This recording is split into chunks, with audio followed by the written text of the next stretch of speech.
Hey everybody, we're back for another video, again about film photography. It's been about a year since I made my last video, and at that point in time I was still new to the whole film photography world. I only had a couple cameras and only shot a few rolls.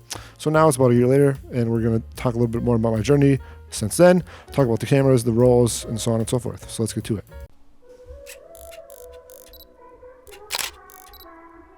So just a quick overview to start off with. Initially I started with two cameras. I had a Minolta X700 that I got gifted from a family member. You can learn more about that in my earlier videos. And then I picked up a Ricoh FF30 AF Super, I think is the name for that, kind of a long one, but I wanted something a little more portable and kind of in the point and shoot category to use, so I picked that up. And so that's the first two film cameras that I had. But things have gone a little out of hand, some would say, since then. So I went from two film cameras to now I have, I think, 9 sitting next to me here. So we'll jump into them quickly one by one. All right, so the first camera here is a Pentax Program Plus. One of Pentax more entry-level cameras, I think. I got this in a package deal with another camera I'll show you in a minute. But it's just your basic 80s, 70s or 80s. Fully manual DSLR with the early days of auto functions. This one is leaning more on the auto side, as you can tell in the name, the Program Plus. Program was the kind of auto mode back in the 70s and 80s. So this one is meant to be used in the more automatic mode where you just look in the viewfinder, make sure the light meter's kind of in the right area, and just take the shot. It'll do everything else for you. It'll decide the aperture and the shutter speed and all that stuff. So here's the first camera. That's the Pentax Program Plus. And it's been a nice camera. I've only shot maybe 1 or 2 rolls through it, since it's not my favorite camera in the group. But when somebody was giving me a couple cameras, this was in the group, so I figured I'd take it nonetheless. But it's a nice solid camera. It came with a 50mm lens, so the kind of the perfect lens to come with film cameras these days. You'll see plenty of them in today's lineup. So that's about it for the Pentax Program Plus. All right, the next camera is one of my more recent ones, and if you know film cameras, you probably recognize this. This is the Canon Sureshot, or AF35 MF2, if you're familiar with all the different names and all the different regions. So this is one of the more ones I picked up recently, like I said, and it's in the point and shoot category. I was actually traveling a couple months ago, I think it is by now, and I was just looking at Facebook Marketplace for stuff that was available, because you're passing through somewhere, you can pretty easily organize like a Craigslist or Facebook Marketplace meetup and deal to get something. So I saw this for $30. Somebody was selling it, I think to make some money for some reason or another, of course. So I picked it up, and it works perfectly great. The flash works. I put a couple rolls through it at this point, including my first black and white roll, which I'll throw up a couple images up of on screen here. That was a fun thing to experiment with. Previously, I've only been really shooting color rolls, but I've come to accumulate a couple black and white rolls of some Kodak BW400CN, which is kind of an interesting film. It's a black and white film, but you develop it the same way you do color negative film, so it's kind of interesting there. I got that with some of the cameras I've gotten recently, as you'll see at through the rest of this video. So that's that. Again, the Canon Sureshot, or AF35 II. So it's a fun little camera. I can throw it in a backpack, throw it in a pocket, depending on the shorts I'm wearing. And it's just kind of the everyday carry camera, sort of like that Ricoh point and shoot that I also have. It works great. Again, we've seen this one before, the Ricoh FF30 AF Super. Can't get it right sometimes, the name. So again, I've put a few more rolls through this since we've last talked about it. So it's been a fun camera to use, again, just like the other point and shoot I just mentioned. Throw it in a bag, throw it in the pocket, and you can take it kind of anywhere and get some film photos with it. Again, it works great, just like the previous one does. It nails exposure really well. It does everything that I needed to, and it's really portable and gets you that cool film look. So it's been a fun camera. So this one is a bit of a weird one. It's also made by Ricoh. This is the Ricoh Mirai 105, and I've actually looked a little bit into this since I found it. I was actually again traveling on the same trip a couple months ago, and also found this camera, and it was too weird to pass up. So this is, like I said, the Ricoh Mirai 105, and it's a bridge camera. So you hold it sort of like a video camera, sort of like a regular picture camera, but it has weird controls. It's fully automatic. The lens comes out the front here. It just goes all the way from 28 or 35, I can't remember. 38, excuse me. 38 to 105 is the focal length. So you can get a decent wide angle, like most of these other cameras have a fixed lens. But it zooms all the way into 105, so you can get some more zoomed in shots. And I'll throw a couple images up on screen here of stuff I've taken with it. Again, like my other Ricoh, the exposure is really accurate. It does really good in that regard. Of course, it is, like I said, fully automatic, so there's really no manual control. If there is, it's really cumbersome and not the easiest to use. So I just usually use it in the fully automatic mode like it comes in. and just am fine with that. You can do some like exposure compensation and stuff like that if you need some control. And I think you can change the ISO. Maybe this one might be just a DX code, and that's it. So some downsides, but it was too weird of a camera to pass up, and it's a fun thing to shoot. There's nothing else like it out there. I did read into it, and I think Olympus actually made a camera along with Ricoh at the same time as this.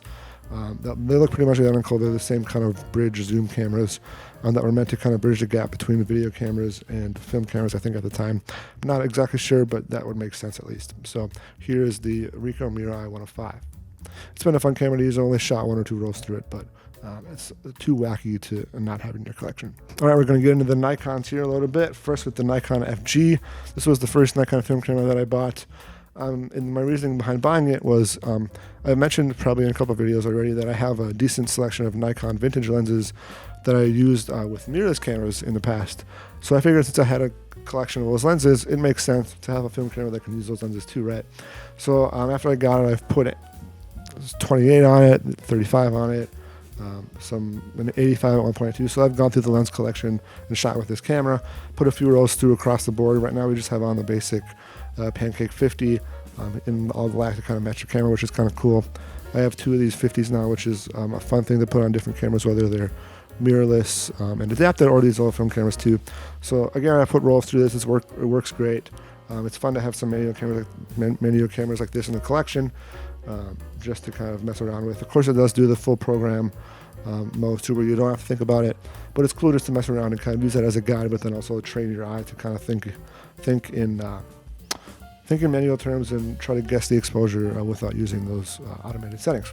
So again, this works great. Here's some pictures from it, and yeah, the Nikon FG. The other Nikon I have in my collection, I kind of hinted at that I had more than one, is the Nikon EM, another kind of staple in Nikon's more consumer-friendly film cameras. This one I haven't put a roll through yet, I don't think, mainly because the focus or the film advance is kind of loose. It still functions, but it's loose and flops around, so it's not the most user-friendly camera at this point. But it was cheap enough where I figured I'd get it and didn't really know at the time that it didn't work perfectly, but it was only like $20, and I was more than happy to pick it up. Well needed in the collection just to have a couple film cameras. One of those things where it's too cheap to pass up, basically. So it seems like it works. The shutter works. The film advance still works, like I said, even though it's loose, but not the most user-friendly when it's loose like that. So if I can get it fixed, maybe I'll use it more, but just another thing to have on the shelf that at least looks cool and was cheap enough that I'd be happy if all it does is that. So again, we've seen this before, but the trusty X700 has also been used recently. I think I have a roll of Portra 400 in here right now that I haven't quite got through yet. Something I haven't shot a lot with. I did buy the 5-pack when it was only like $50, maybe a little less, and now it's over 60, 65 maybe even. So film prices have gone up, and I've kind of done okay with that by buying expired or cheaper stuff on eBay that maybe has one roll missing or is expired, like I said. But I can still shoot pretty well with film that's within 10 years expired is usually how I do it. So if it's expired by a few years, it's not the hugest deal. I'm just not going to shoot film that's expired in like 2004 or anything like that. So, and of course with stuff like black and white, it's a little easier to kind of shoot and still get good results, but with color you have to be a little bit more paranoid with that kind of stuff. So again, like I said, this is the X700. I put a couple rolls through it. It's been a good camera, and we'll see how the portrait looks when this is all done. All right, moving on to the Canon side again. This is the Canon AE1, if you can't tell. It's kind of a staple in the film photography world as a good beginner starter camera, even a more advanced camera. I got this with that Pentax camera that we talked about earlier in kind of a package deal.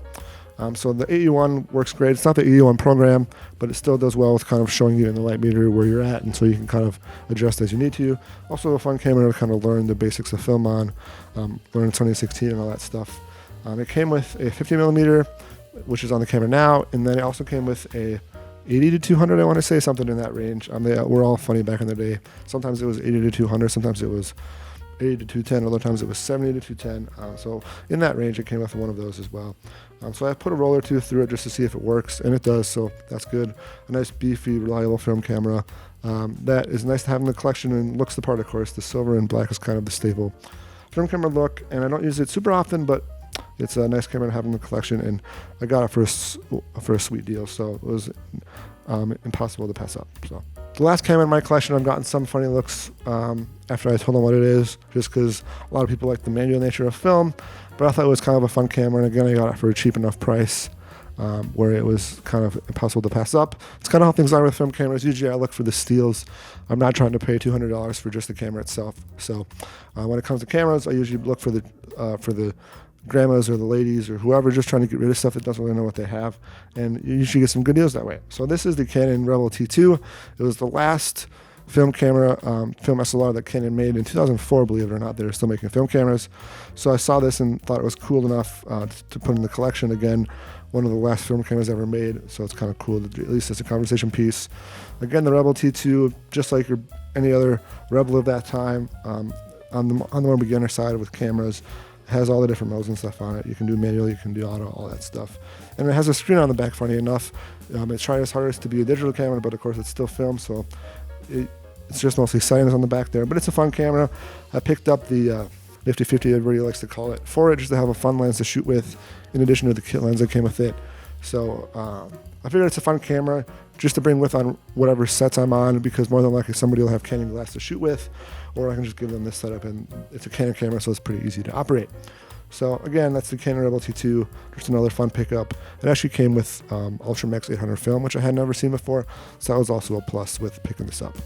Speaking of film, the different types I've shot isn't that much. Like I said, there's portrait and a camera that I've just showed you. I've shot a little bit of Kodak Gold and Ultra Max.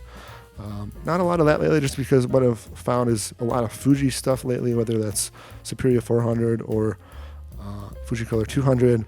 It's been the cheaper stuff that I found online through eBay mostly.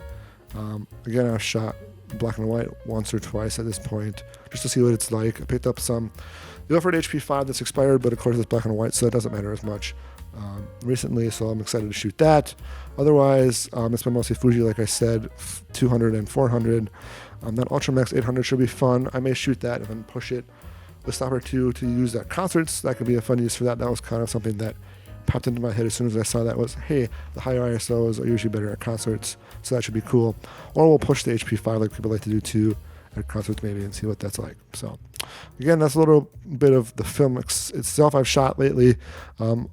As we settle between clips here, I'll probably throw some images up just to show you some different things I've shot and hide the cuts a little bit too, because there'll be a fair amount of that in today's video. But anyhow, I just wanted to get on here and show you the different cameras that I have, kind of make an update video, and I had some time, so it's kind of a fun little project again. Again, I have 9 film cameras in the collection: Canons, Nikons, Pentax. You've seen them all today: Minolta, Ricoh, and I'm always on the lookout for stuff. If anything, they're cool decorations or cool pieces to have, just to kind of represent an era gone by in the photography world. Something that not a lot of people shoot anymore, but there's still the community around it as well. Speaking of community, the film lab that I've switched to lately, I previously got my stuff developed through National Camera, which is a more chain store in the Twin Cities, Minneapolis, St. Paul. But I switched to Fast Photo, which is down in Bloomington, and they actually try to grow the community around film photography, which is kind of cool. They have a meetup every month where photographers get together and have a beer and hang out and bring cameras and shoot and stuff, so that's fun. But that's the lab I use, is Fast Photo in Bloomington. If you're from Minneapolis and curious, that's where I go. The turnaround time is two days if you go on the weekend, Saturday to Monday, versus 5 to 7 days no matter which day you go at National Camera. So Fast Photo is the way to go if you're in the cities and need film developed. But otherwise, that's about it. Again, I have about 9 cameras in the collection, always looking for more. Just try not to spend too much on them. They're all fun and different. You can find some weird stuff like that Ricoh that I showed you, and then just some kind of staple stuff like an 8U1 or a X700 are always good to have in the collection as well, just to have the old reliables around as well. So again, thanks for watching. That's my film photography journey up until now, June 20th, 2022. Chris signing off. Thanks for watching.